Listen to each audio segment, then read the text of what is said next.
Halo pemirsa, selamat pagi, siang, sore, dan malam, kapanpun Anda mengakses channel video ini. Saya Divi dari channel Sukses Autopilot, seorang intuitive advisor, analis energi, dan vibrasi. Membahas seputar Law of Attraction Indonesia melalui pendekatan metafisika dan hukum spiritual alam semesta.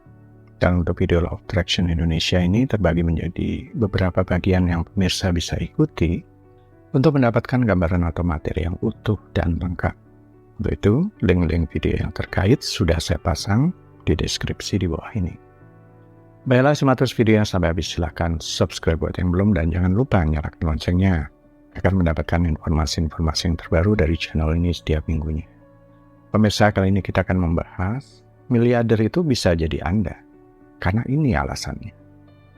Jika membayangkan seorang miliarder dalam pikiran Anda, mungkin itu membayangkan pakaian yang dikenakan orang tersebut, mobil yang dikendarainya, bagaimana cara dia menghabiskan uangnya, bagaimana dia menghabiskan harinya, dan bagaimana dia makan, dan seterusnya. Mungkin seperti kebanyakan orang, Anda akan membayangkan seorang miliarder sebagai seorang yang memakai pakaian bermerek terbaru, yang mengendarai mobil mewah terbaru, yang hidup boros, yang makan enak di restoran, dan membelanjakan uang, hidangan termahal, dan lainnya. Mengapa demikian?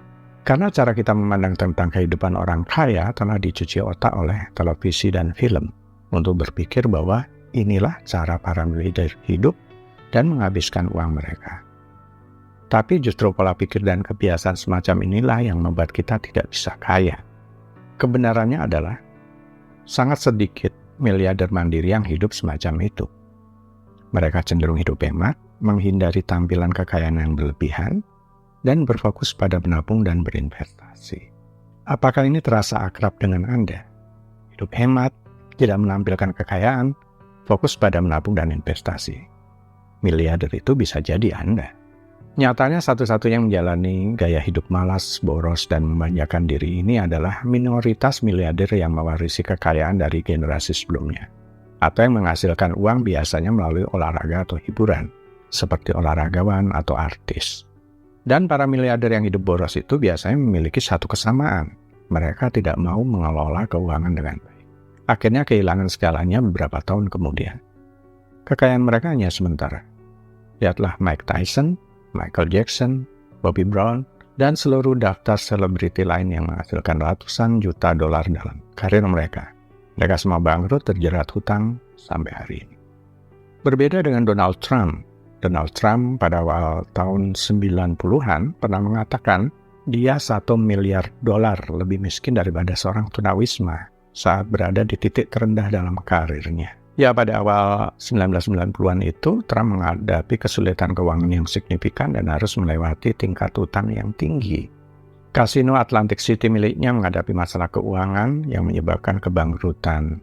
Trump Taj Mahal pada tahun 1991 dan Trump Plaza Hotel pada tahun 1992.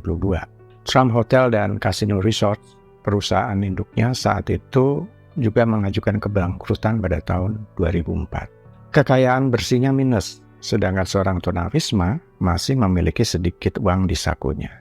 Tapi beberapa tahun kemudian, Donald Trump bangkit dan menjadi kaya kembali.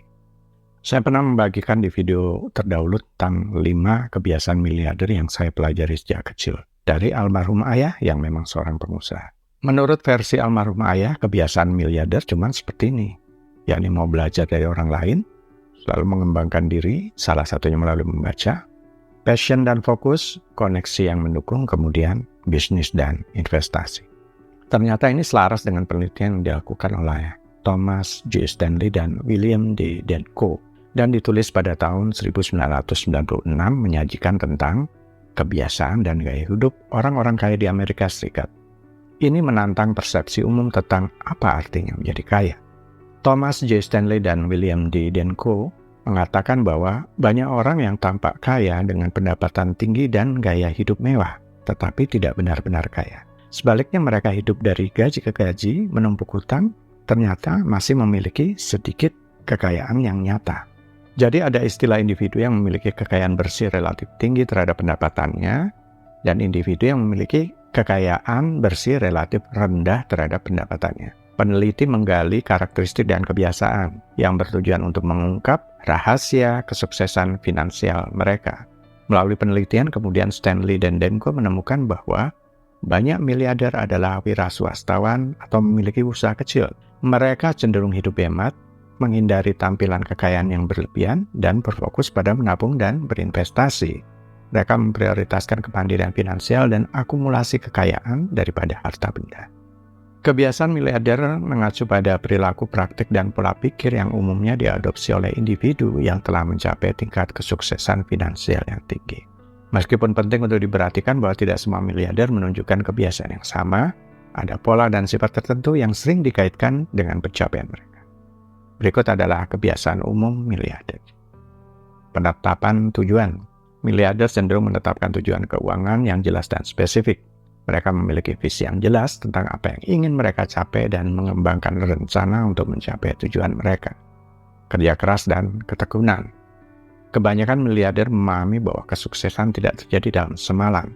Mereka rela menghabiskan waktu berjam-jam, bekerja keras, dan bertahan melalui tantangan dan kemunduran. Terus-menerus belajar. Miliarder berkomitmen untuk pertumbuhan pribadi dan profesional. Mereka berinvestasi dalam pendidikan mereka, membaca buku, menghadiri seminar, dan mengelilingi diri mereka dengan mentor yang dapat membantu mereka memperluas pengetahuan dan keterampilan mereka. Disiplin keuangan. Miliarder biasanya disiplin dalam mengelola keuangan mereka. Mereka membuat anggaran, melacak pengeluaran mereka, dan memprioritaskan tabungan dan investasi. Mereka hidup di bawah kemampuan mereka dan menghindari hutang yang berlebihan. Berbagai aliran pendapatan. Banyak miliarder memiliki banyak sumber pendapatan. Mereka mendiversifikasikan aliran pendapatan mereka dengan berinvestasi di saham, real estate, bisnis, atau usaha lain yang membantu mereka membangun kekayaan dari waktu ke waktu. Manajemen resiko. Sementara miliarder sering bersedia mengambil resiko yang telah diperhitungkan, mereka juga berfokus pada pengelolaan resiko tersebut. Mereka melakukan penelitian menyeluruh, mencari saran profesional, dan membuat keputusan untuk meminimalkan potensi kerugian. Membangun jaringan. Individu yang sukses memiliki nilai koneksi. Mereka secara aktif membangun jaringan, membangun hubungan, dan mengelilingi diri mereka dengan orang-orang yang berpikiran sama, yang dapat memberikan dukungan, peluang, dan wawasan berharga. Manajemen waktu. Miliarder cenderung sangat produktif dan efisien dengan waktu mereka.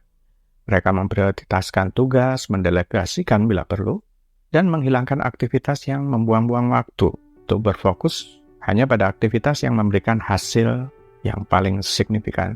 Pola pikir positif dan daya tahan. Memiliki pola pikir positif dan tangguh dalam menghadapi tantangan sangat penting untuk kesuksesan jangka panjang. Miliarder sering mempertahankan pandangan positif, menerima kegagalan sebagai kesempatan belajar dan bangkit kembali dari kemunduran. Memberi kembali. Banyak miliarder dikenal karena filantropi mereka dan memberi kembali kepada masyarakat. Mereka memahami pentingnya membuat dampak positif dan berkontribusi pada tujuan yang mereka pedulikan. Baiklah pemirsa, itu bagian ke-290 dari video Law of Attraction Indonesia. Sampai di sini dulu ya. Sampai bertemu di bagian berikutnya. Silakan subscribe buat yang belum dan jangan lupa nyalakan loncengnya karena mendapatkan informasi-informasi yang terbaru dari channel ini setiap minggunya. Sampai jumpa.